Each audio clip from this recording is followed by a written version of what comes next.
Welcome everybody to day 4. Day 4 now of our virtual Wellbeing Festival. I hope you've enjoyed all of the sessions that you've managed to see so far and get on catch up.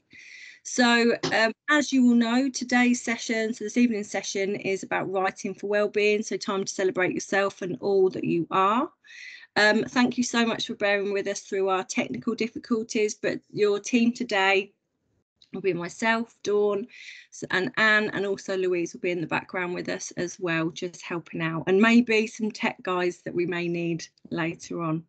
So just to talk through a little bit of housekeeping for you. So cameras and microphones haven't actually been disabled on this particular session because it's quite an involved session.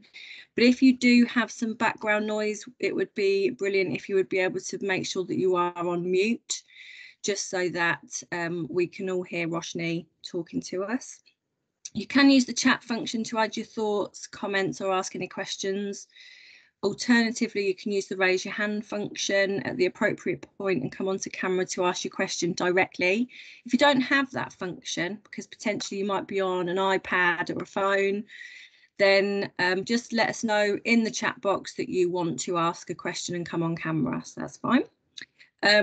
If we do use breakout rooms, then that will all be done on your behalf. You don't need to worry about any of that. The magic of Teams makes all of that happen for you, and we will let you know if that's happening.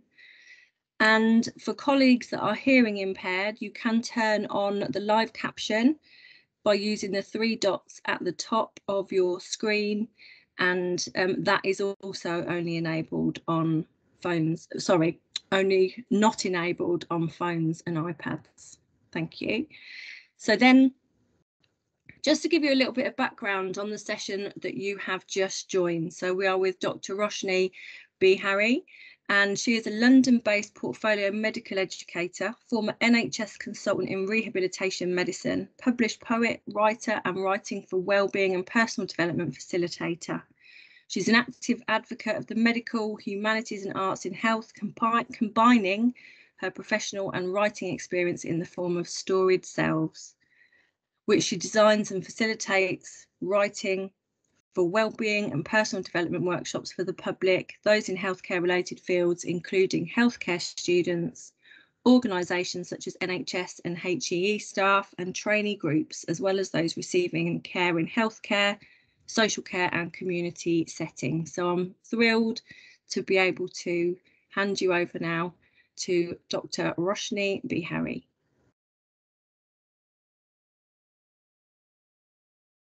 Thanks very much, Dawn, for that introduction. That means I can skip out slide 2.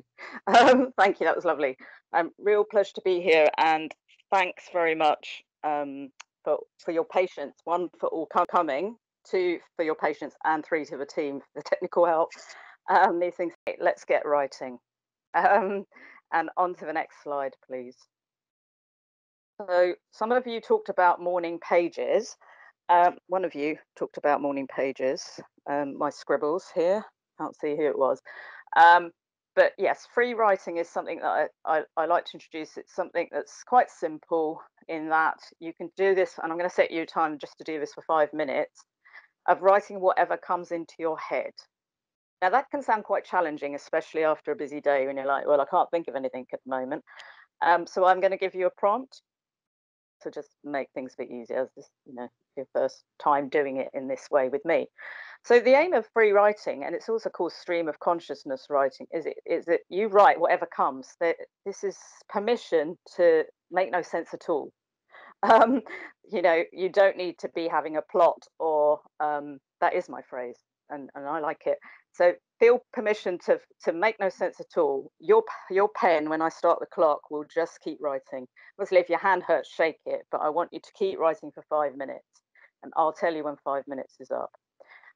So the key things are whatever comes in response to the prompt, or if the prompt doesn't help you, just write whatever comes. There's a picture there too. If the words don't help, pictures sometimes help. Keep your pen moving. Don't go back and read it. It's not an academic piece. You're not doing clinical notes. Don't worry about spelling. The point is to get whatever's preoccupying you, sort of the gubbins, onto the page. Something that might, especially at the end of the day, this is quite a good thing to do at the start of the day and at the end of the day, so that you can sort of relax, be productive in another way, and get stuff that's preoccupying you out of the way. And 5 minutes can be enough. Okay, so this is your prompt. Next slide, please. And then I'll mute. So it will be, I celebrate myself. So you can write that on your page, and that will be the sentence that's the first few words that you're going to write on your page, okay? I celebrate myself, and then you continue from that, those 3 words, please, and see what comes. Does that make sense? Can we just check if there are any questions, please, Dawn, in case I'm not talking again? Any questions, anyone? Oh, ready to go? Yeah, I think we're all ready to go. Lovely. I'm going to mute, and I'm going to say 5 minutes starts now. When the 4 minutes is up, you'll hear me come back and say 1 minute left. Okay? Off you go. Thank you. That slide is purposefully sort of so there's slogans from the internet, from newspapers, there's pictures that some of you might recognize, there's so trying to encapsulate, I know you're coming from integrated trust, so not just NHS, but different parts in social care, etc. But just sort of extracts. That I'm using images can be another way. So prompts, words can be a way of prompting writing creatively or otherwise. And images, I often use images. It's called ekphrastic writing. You can use art, you can use images. So what I'd like you to do, and again, it will be short, but just have a look. Hopefully you can see it visibly on your screen. Have a look at those images. Just let your eyes wander over them.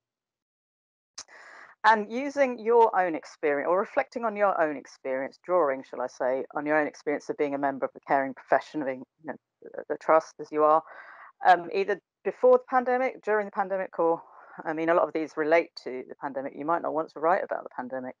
I want you just to notice any words and phrases that strike you from the images that strike you. It might be different for each of you, and that will be interesting to get your feedback on.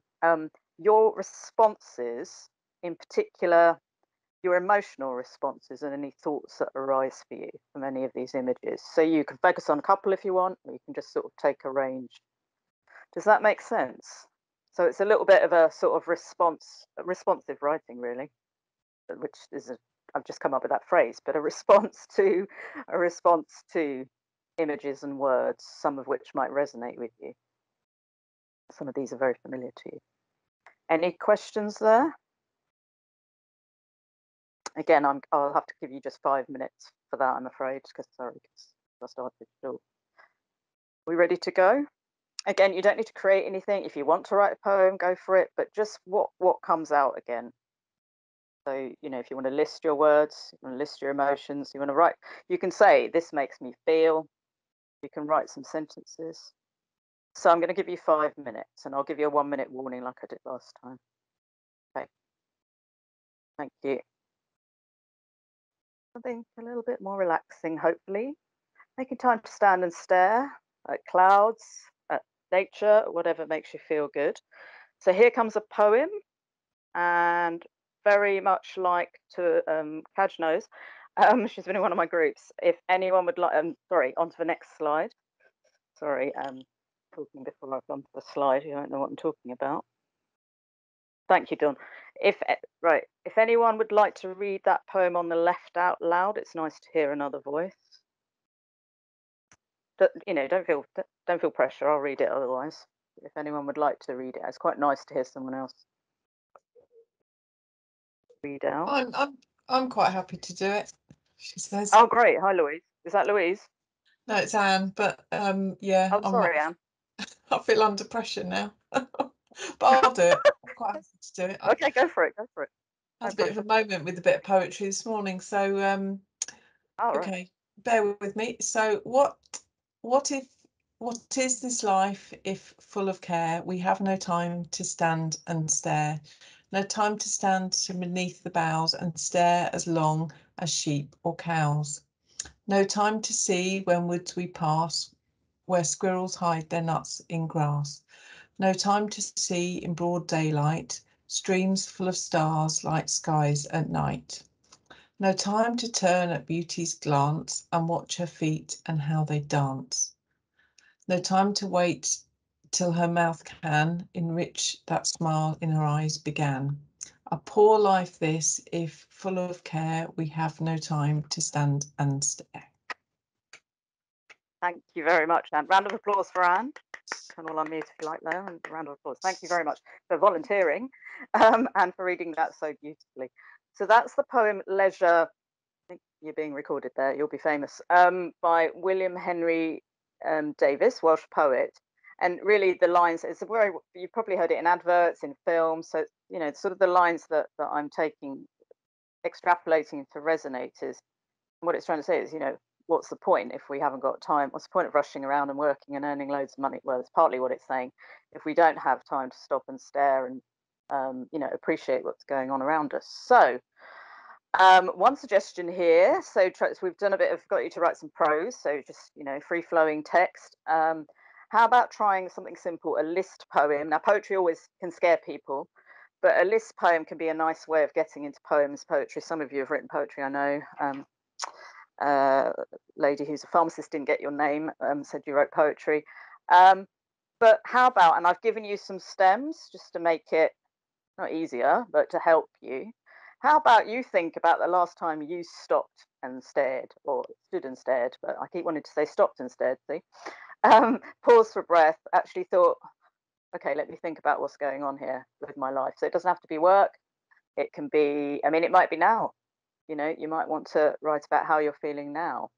So again, you can use this first sentence. I stopped to stare at. It's almost filling in the gaps with your own words, okay?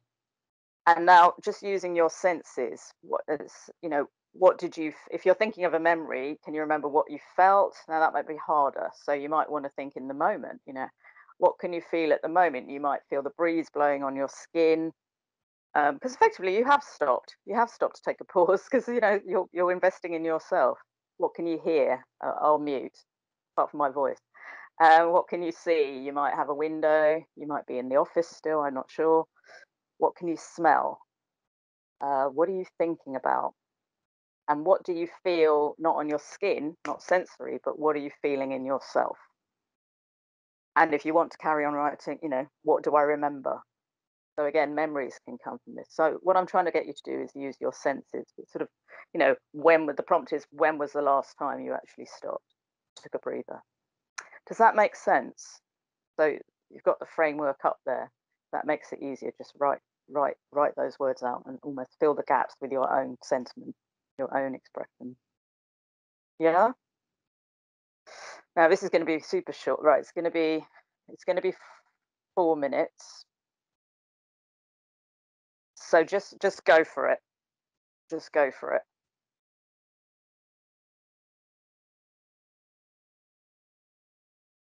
It's lovely to meet you all. And you've got the rest tomorrow for the rest of your week, is it? Finishes off tomorrow? Yeah. Well, I hope it all goes really well. And thank you again for having me. Take care. Thank you, Rosh. Thank you so much, Roshni. Bye, everyone. Thanks, Kerch. I can't see you, but I can hear you. I'll send those slides now to Louise and to the both. Before you go, yeah. we have got a little question in the chat box. So I was wondering if you're able to answer. Yeah, sure. There's lots of people talking about journaling, and I believe, because one of the questions is any tips. So unless I'm incorrect, and please feel free to come on camera and correct me, it says, have you got any tips?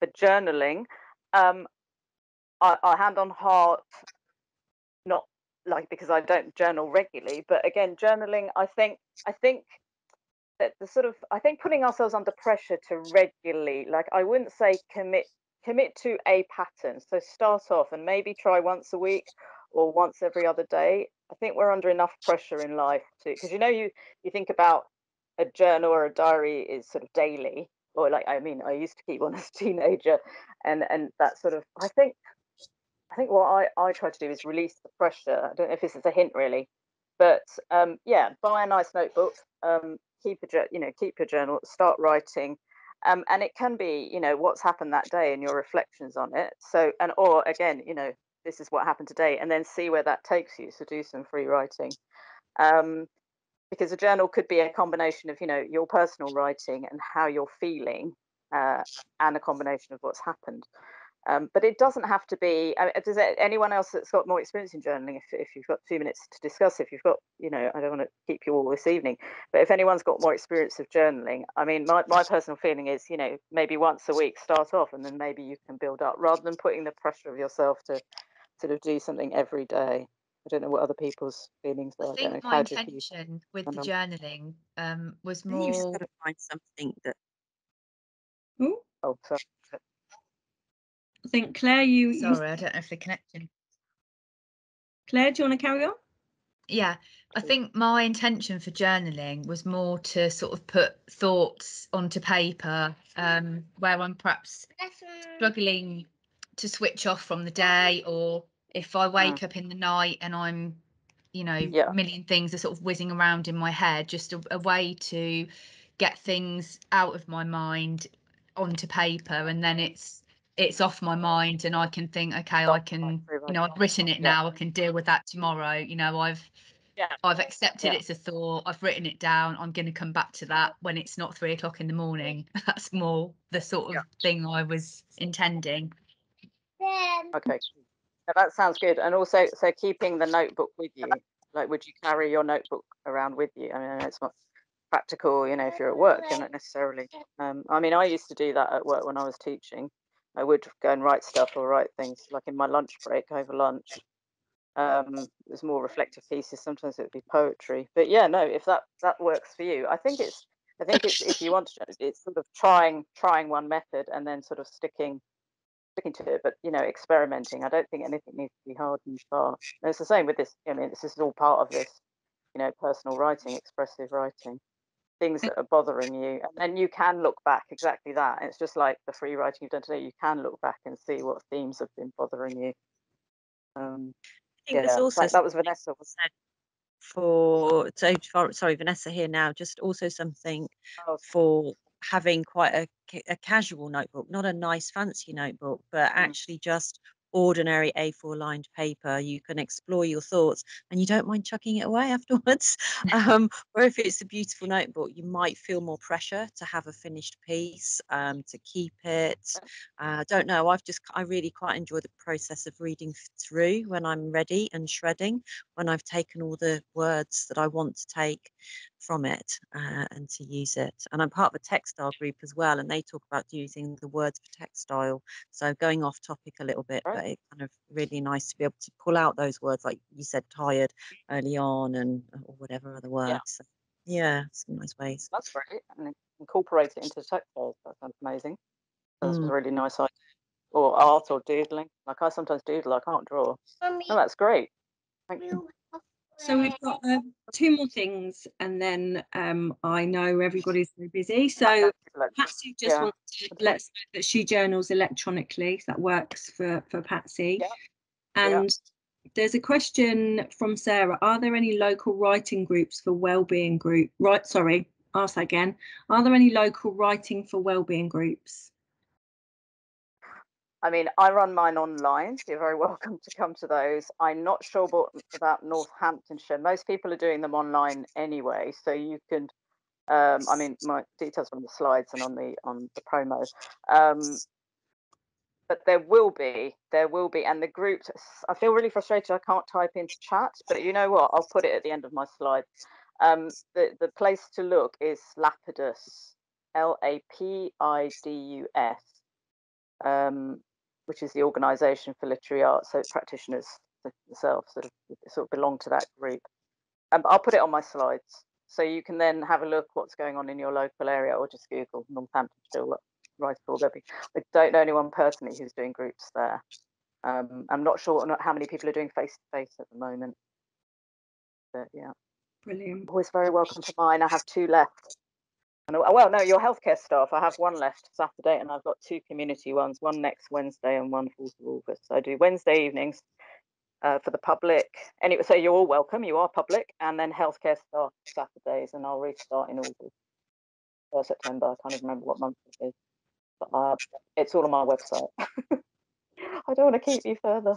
Fantastic. But thank you very much, and for your interest and for your engagement and your spirit of participation and curiosity. Round of applause to you all. And have a lovely evening and a good rest of your week. Stay safe. Thank you. Take care.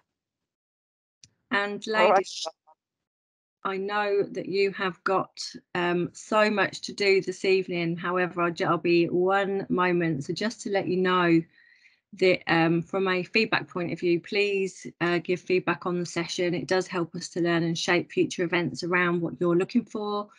Lou's going to put a link into the chat box so that you can complete the feedback, or you can just use your phone and open the camera and use the QR code that's on the screen. Just share your thoughts on the session. All feedback entries are entered into a prize draw to win some virtual Wellbeing Festival goodies with some of the bags will also have a book from one of our keynotes, so you've got to be in it to win it. And then this is just a reminder, it is Friday tomorrow, so it's the last day of the festival, but you can go back and look on any of the sessions that have happened so far, and there is still a jam-packed lineup from tomorrow as well, so please feel free to join those. There are some different challenges, so as well as all the sessions that are available, we've got 3 different challenges going on: stair climbing challenge, photography challenge, and that's all about getting outside and taking pictures using your phone, sharing them on social media with our hashtag VWBF 2021. Today's challenge is look down, and there are also a resource pack that's been created, and it's being shared by comms colleagues and is also available to download on the website. Last one's not really a challenge, it's more of a call to action for us all to create our NHCP wellbeing playlist. What music makes you feel better? Share your thoughts and we'll compile a playlist to include everybody's choices. Get social, so on screen you can see the links for Twitter, Instagram, Facebook. Please share your thoughts on the week, your learning, your experiences from the festival. Please tag our NHCP and your own organisations. Use the hashtag Northants Wellbeing. And for the photography challenge, it's VWBF 2021. So let's get trending on Twitter as we did last year. And then very finally, if you have been affected by any of the sessions across the week, you have got some additional support. So you've got Stronger Together, you've got Changing Minds, which is the IAPT for talking therapies and supporting stress, anxiety and depression. And then you've got your mental health number, which is your crisis line and website for more information. But I just want to thank you so much for staying with us this evening and that fantastic session on writing. And I hope you enjoy the rest of your evening and hope to see you again tomorrow. Thanks, Dawn. Thanks, everyone. Thank you.